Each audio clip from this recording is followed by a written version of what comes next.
Lions Club International District 322F presents the Lions Talk Show, an initiative taken by Lions Club of Blazing Aces, supported by Dream Studio, concept by MJF Lion, Arihant Rakhecha. नमस्ते viewers, एक बार फिर हम आपके सामने हाजिर हैं एक और एपिसोड लेके लायंस टॉक शो का। आज हमारे साथ एक ऐसे शख्स हैं जिनका लायंस इंटरनेशनल से कोई नाता नहीं है, ना ही वो कोई लायंस क्लब के मेंबर है। फ्यूचर में वो लायंस क्लब से जुड़ेंगे या नहीं जुड़ेंगे ये हम नहीं बता सकते, लेकिन हमारा फ्यूचर वो ज़रूर बता सकते हैं। सो हम आज स्वागत करते हैं एस्ट्रो पंकज कौशिक जी का। बहुत बहुत धन्यवाद भैया, आपने अपना बहुमूल्य समय निकाल के आज आप हमारे शो में आए हैं। बहुत बहुत धन्यवाद आपका।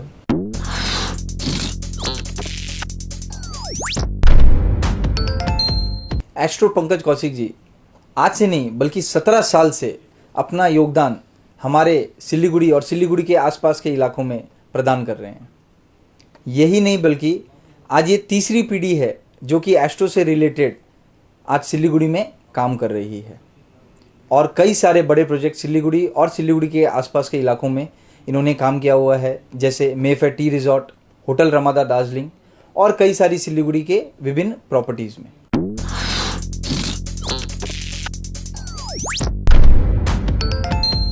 बहुत बहुत स्वागत है पंकज भैया आपका हमारे इस लायंस टॉक शो में। थैंक यू गोविंद जी। मेरी बहुत सारी शुभकामनाएं हैं आपके ड्रीम स्टूडियो के लिए और लायंस टॉक शो के लिए कि आप लोग आगे भी इस प्रकार से अच्छा कार्य करते रहें और बहुत सारी शुभकामनाएं। जी भैया, थैंक यू सो मच। ज्योतिष और वास्तु क्या है और इनका आपस में क्या संबंध है? ज्योतिष और वास्तु जी, ये हमारे लाइफ के पर्पज को अचीव करने के सपोर्ट सिस्टम है। जी, हर व्यक्ति का अपना जीवन का एक पर्पस होता है।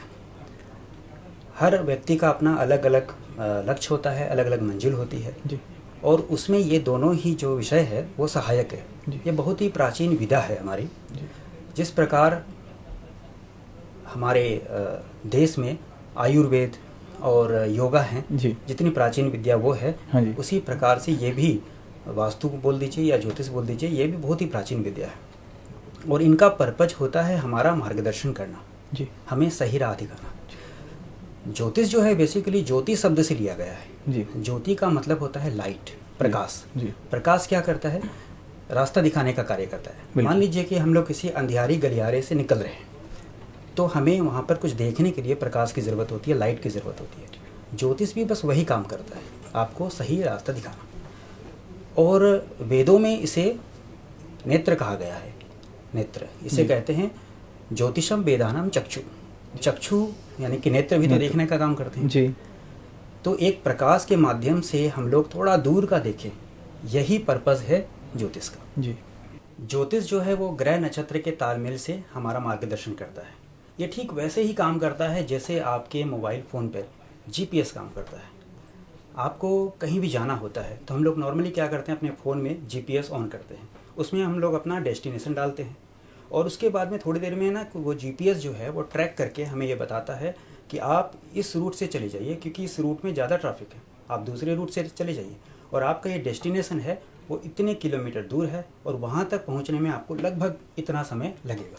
तो जिस प्रकार हमारे सेल फ़ोन में जीपीएस सिस्टम हमें सही राह दिखाता है, सही मार्ग दिखाता है, ठीक उसी प्रकार ये ज्योतिष भी हमें सही मार्ग दिखाता है।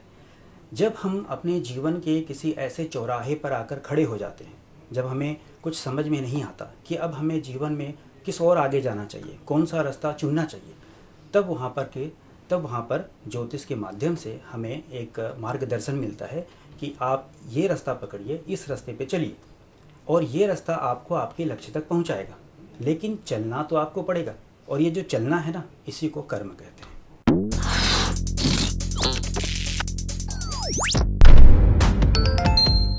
अब बात करते हैं वास्तु की कि वास्तु किसे कहते हैं।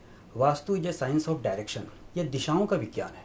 वास्तु के अंतर्गत हम लोग क्या करते हैं, पंच तत्व और दिशाओं के तालमेल से एक सकारात्मक ऊर्जा से युक्त भवन का निर्माण करते हैं। जी, vastu is a science of direction, ये दिशाओं का विज्ञान है। आपको पता है कि हमारा पूरा जो ब्रह्मांड है, ये पूरा जो यूनिवर्स है, ये पूरा जो जगत है, वो पंच तत्वों से बना है। जी।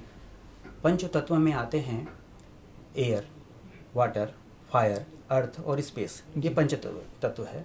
इसी पंच तत्व से ये पूरा जगत का निर्माण हुआ है। बिल्कुल। हम और आप भी सभी पंच तत्व से बने हैं। जी। तो पंच तत्व का अपने प्रकृति के साथ में तालमेल करना ही वास्तविक रूप से वास्तु है। या इसको एकदम सरल भाषा में हम लोग अगर समझे तो वस्तुओं को व्यवस्था से रखने की जो आर्ट है, उसे वास्तु कहते हैं। बहुत सही। जैसे कि जल की जगह जल रख जी। दीजिए और अग्नि की जगह अग्नि रख दीजिए, बस यही तो वास्तु है। जी। हाँ, अगर आपने जल की जगह अग्नि रख दिया या अग्नि की जगह जल रख दिया तो उसे कहते हैं इनबैलेंस होना, यानी कि वास्तु दोष होना। जी।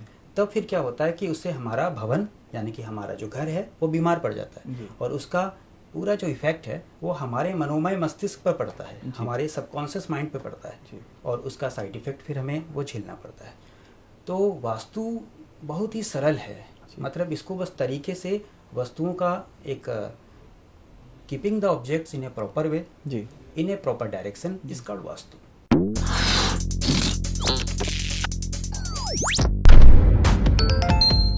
कुछ वास्तु टिप्स नए बिल्डिंग निर्माण के लिए हमारे दर्शकों के साथ शेयर करिए काइंडली। देखिए गोविंद, सबसे पहले तो अगर हम लोग कोई भी निर्माण करते हैं तो उस निर्माण के पीछे उसका पर्पस होता है कि हम वो निर्माण किस पर्पस से, किस उद्देश्य से कर रहे हैं। सपोज करिए कि घर का पर्पस होता है सुख और शांति। जी।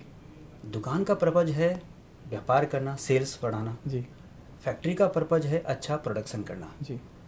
तो हमारे पर्पज को जो अचीव करने में सहायक हो उसे हम वास्तु कहते हैं। तो सबसे पहले हम आइडेंटिफाई करते हैं कि हमें हमारा पर्पज क्या है उस भवन का, उसके अकॉर्डिंग फिर वो जो प्रॉपर्टी है वो हमारे पर्पज के साथ सिंक होती है कि नहीं, वो हमें देखना होता है। जी।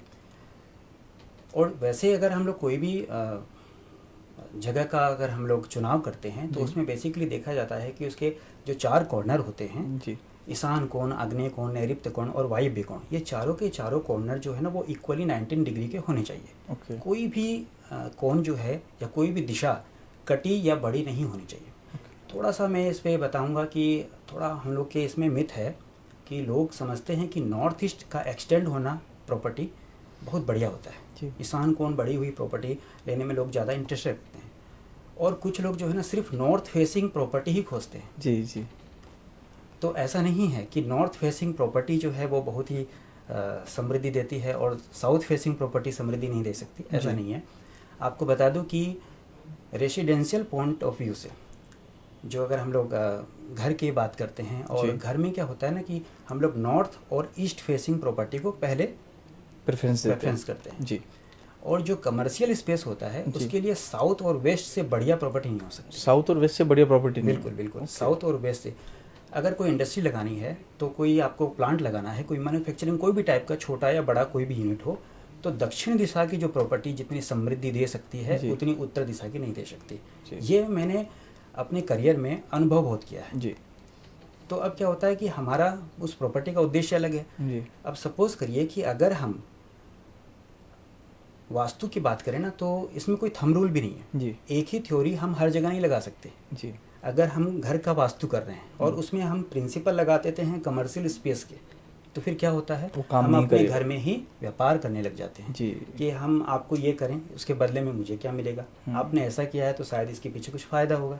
और अगर मान लीजिए कि हम कमर्शियल स्पेस के ऊपर में घर का वास्तु इम्प्लेंट कर देते हैं तो उससे क्या होता है कि हम व्यापार में भाईचारा खोज लेते हैं कि अरे ठीक है कोई प्रॉब्लम नहीं है, घर की बात है जी, तो वो लॉस भी हमें ही होता है। बिल्कुल। तो उद्देश्य पहले देखना होता है कि हमारा उद्देश्य क्या है और उस उद्देश्य के अकॉर्डिंग हम लोग उस वास्तु को वहाँ पे मेंटेन करते हैं जी। और चुनाव में यही देखा जाता है कि प्रॉपर्टी आपके उद्देश्य की पूर्ति करती रहे और उसके चारों जो कॉर्नर है वो एकदम सटीक हो, सही हो और कोई भी कोण बढ़ा या घटा ना हो, क्योंकि संतुलन ही वास्तु है।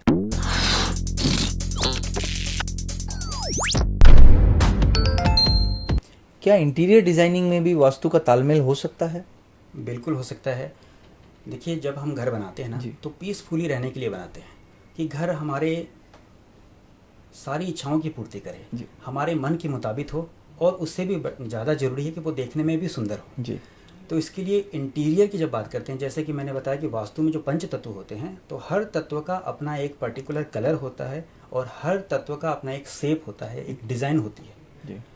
तो फिर क्या होता है कि जब हम लोग अपने घर में सुसज्जा जो भी करते हैं इंटीरियर्स की, तो उसमें कौन सी दिशा में कौन सा कलर होता है, या अगर हम लोग किसी भी टाइप की कोई पेंटिंग्स यूज़ करते हैं जी। इंटीरियर में, तो हर पेंटिंग्स भी कुछ कहती है।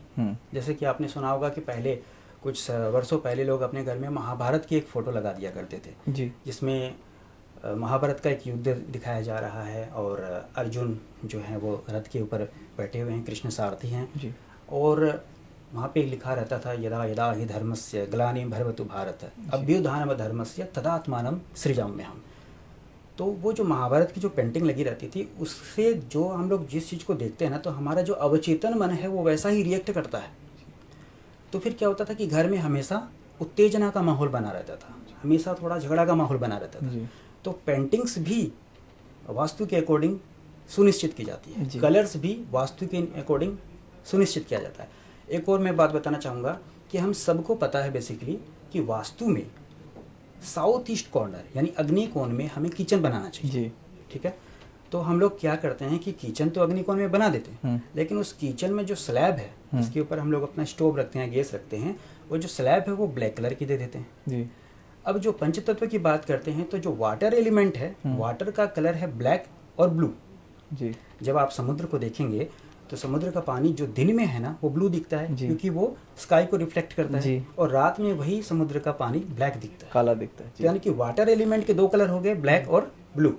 अब हम लोग किचन साउथ ईस्ट में देख रहे हैं, साउथ ईस्ट मतलब अग्नि की दिशा, अग्नि की दिशा में अग्नि का होना बहुत ही बढ़िया है, लेकिन क्या वहाँ पे ब्लैक कलर देना वाटर को वहाँ पे प्रेजेंट करना नहीं हो गया? इसका मतलब है कि हमने अग्नि की जगह तो जल रख दिया, और जैसे ही हमने अग्नि की जगह जल रखा वास्तु दोष क्रिएट हो गया। तो ऐसे ही करके हर जगह का, हर दिशा का अपना कलर है, हर तत्व का अपना कलर है, हर पेंटिंग्स भी कुछ कहती है, और जो फिर मिरर वगैरह भी हम लोग लगाते हैं तो मिरर भी जो है वो भी वाटर को रिप्रेजेंट करते हैं। आप देखिए कि कुछ वर्षों पहले जब मिरर वगैरह नहीं हुआ करते थे, तब लोग अपना अक्स कैसे देखते थे, अपना रिफ्लेक्शन कैसे देखते थे? पानी में देखते, जल में जी, जल में देखते थे। तो अभी हम लोग क्या करते हैं, मिरर में अपना अक्स ही तो देखते हैं जी, है ना, अपनी परछाई देखते हैं, तो वो प्रतिबिंब है। अब जब भी हम लोग मिरर लगाते हैं तो वहाँ पर क्या होता है कि वो भी वाटर को रिप्रेजेंट कर रहा होता है, क्योंकि उसमें हम अपना चेहरा देख रहे हैं। जल और दर्पण दोनों का एकदम एक ही रूप है, एक ही स्वरूप है। अब अग्नि की दिशा में सपोज करिए आपका बेडरूम साउथ ईस्ट कॉर्नर में है या साउथ डायरेक्शन में है, जो कि फायर को रिप्रेजेंट करती है, और वहाँ पर आपने मिरर लगा दिया या साउथ वॉल पे आपने मिरर लगा दिया, तो फिर आपने क्या किया, वाटर को अग्नि की जगह प्लेस कर दिया, फायर की जगह आपने प्लेस कर दिया, फिर वास्तु दोष हो गया। तो ऐसी छोटी छोटी डिटेलिंग में इंटीरियर के पार्ट में भी हमें वास्तु का कलर, उसकी पेंटिंग्स, मिरर थेरेपी वगैरह ये सब कुछ को हमें देखना होगा।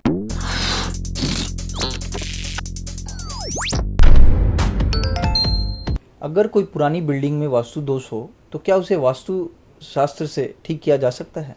बिल्कुल बिल्कुल किया जा सकता है गोविंद।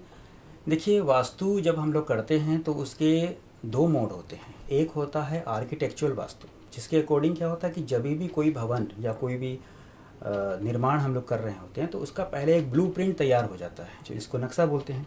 तो उसमें हम लोग पहले ही फाइंड आउट कर लेते हैं कि ये चीज़ इसके ऐसे ऐसे ही बननी चाहिए। ठीक है, किचन कहाँ बनना चाहिए, वॉशरूम कहाँ बनना चाहिए, एंट्री कहाँ होनी चाहिए, ये सब तो हो गया प्री प्लानिंग, मतलब पहले ही हम लोगों ने प्लानिंग करके बना दिया। दूसरा क्या होता है कि बहुत सारी ऐसी भी बिल्डिंग्स होती है जो पुरानी बनी हुई है और उसमें वास्तु दोष है, तो उसके लिए जो हम लोग करते हैं उसको बोलते हैं रेमेडियल वास्तु जी। उसमें हम लोग रेमेडी करते हैं जी। लेकिन वो रेमेडियल वास्तु भी हम लोग करते हैं आपके प्रॉब्लम से रिलेट करके कि आपको प्रॉब्लम क्या है। कभी कभी मान लीजिए कि आपके घर में बहुत सारे वास्तुकार आते हैं और वो बोलते हैं कि आपके घर में ये वास्तु दोष है या वो वास्तु दोष है, लेकिन उसका कोई साइड इफेक्ट अगर आपको नहीं हो रहा है, अगर आपको उस टाइप के कोई सिम्टम्स नहीं मिल रहे हैं, तो हमें उसे छेड़छाड़ करने की कोई भी ज़रूरत नहीं है। वास्तु के नाम पर बिना बात की कोई भी तोड़ फोड़ नहीं करनी है जी।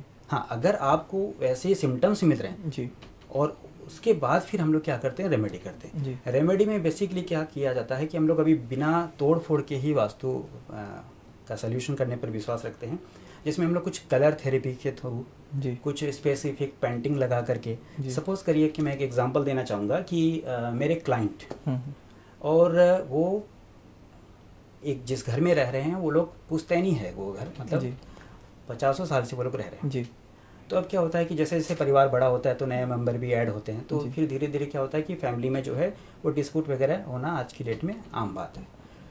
तो फिर क्या होता है कि जब वो डिस्प्यूट्स होते हैं तो फिर हम लोग देखते हैं कि इसका फैमिली का जो है वो हारमोनी है वो थोड़ा सा बिगड़ रहा है, जी बॉन्डिंग आपस में बिगड़ रही है। तो हम लोग क्या देखते हैं कि ये जो बॉन्डिंग वगैरह है ना वो साउथ वेस्ट कॉर्नर को रिप्रेजेंट करती है, यानी साउथ वेस्ट कॉर्नर से हम लोग फैमिली के आपसी ट्यूनिंग को मिलाते हैं। जी तो साउथ वेस्ट कॉर्नर में उन्होंने बाद में बाथरूम बना दिया था, जी और जैसे ही बाथरूम बन गया साउथ वेस्ट कॉर्नर में, जी उनका एक रूम था पर्टिकुलर, उस रूम में उनको अटैच बाथरूम करना था। जी तो फिर क्या हो गया कि फैमिली में आपसी बॉन्डिंग गड़बड़ा गई, क्योंकि जो वहाँ पर टॉयलेट बना देते हैं तो टॉयलेट जो है पर्टिकुलर उस पर्टिकुलर एनर्जी को जो उस दिशा से मिलने वाली है उसको फ्लश आउट कर देता है। तो हम लोगों ने क्या किया कि उसको रिलोकेट किए बिना कोई सोल्यूशन नहीं होता। तो पहले तो हमने उस टॉयलेट को रिलोकेट किया दूसरी जगह जहाँ होना चाहिए वहाँ बनवाया, जी और जहाँ पर जो पर्टिकुलर वो जो जोन आ रहा है, क्योंकि रिश्तों में खटास थी तो काम भी सिर्फ उसी बात पे करेंगे जिसकी प्रॉब्लम है। जी तो हम लोगों ने वहाँ पर एक फैमिली फोटोग्राफ लगा दिया, जी एक ही फ्रेम में घर के सारे मेंबर स्माइलिंग फेस के साथ कैद हैं। इसका मतलब कि वो पेंटिंग्स जो है ना वो सबको जोड़े रखी जी। है, और उसके बाद देखते ही देखते रिजल्ट कि बॉन्डिंग जो है आपस में वो बहुत ही मधुर हो गई। तो ऐसे रेमेडी के थ्रू भी हम लोग पुरानी बिल्डिंगों का वास्तु कर सकते हैं, लेकिन आपकी क्वेश्चन को ट्रैक करने के बाद। जी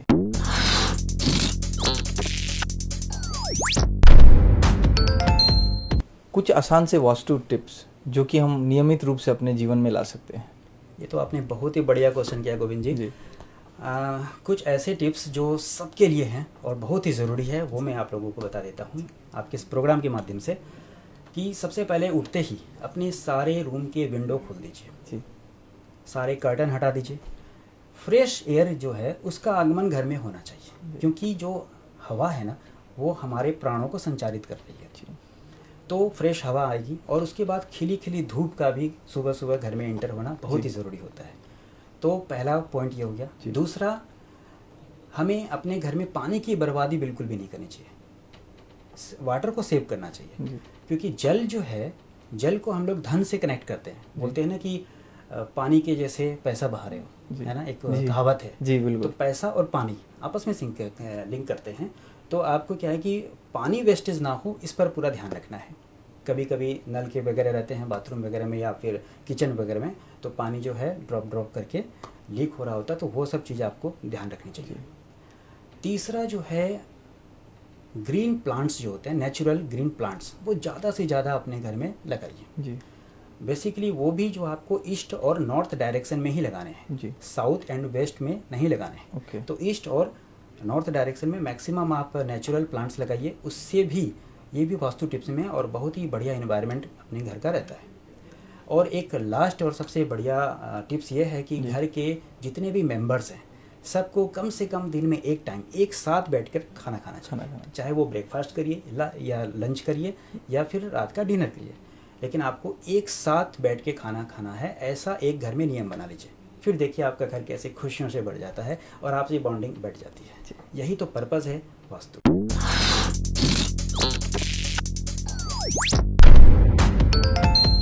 जैसा कि आप जानते हैं, लायंस सेवा कार्यों से जुड़ा हुआ है। आप क्या विचारधारा रखते हैं लायंस क्लब के बारे में? बहुत बढ़िया गोविंद जी।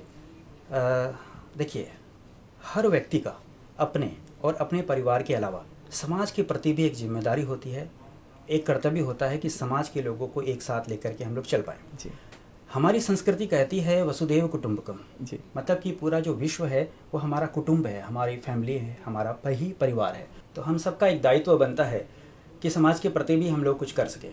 और मैंने देखा है कि लायंस क्लब जो है वो समाज में जो सेवा कार्य है उसमें अग्रणी भूमिका निभा रही है। ये जो संस्था है वो अग्रणी भूमिका निभा रही है।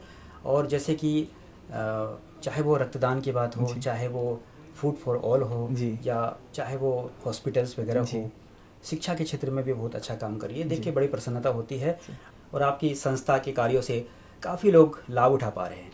तो मेरी यही हार्दिक शुभकामनाएं हैं जी। कि आप इसी प्रकार आगे भी सेवा के कार्य करते रहें। और मेरी एक सभी से आप लोगों से अपील है कि जितने भी यूथ है वो सारे जुड़े और इस संस्था के साथ जुड़ें, ताकि हम लोग और बेहतर समाज को दे सकें, क्योंकि मानव सेवा ही माधव सेवा है। नमस्कार।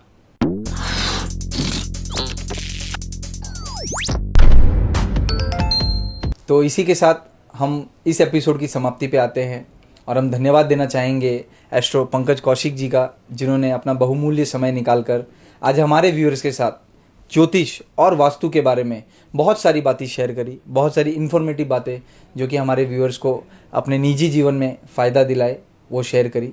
बहुत बहुत धन्यवाद पंकज कौशिक जी, आपने समय निकालकर हमारे शो को आज इतना सम्मान दिया है। Thank you so much.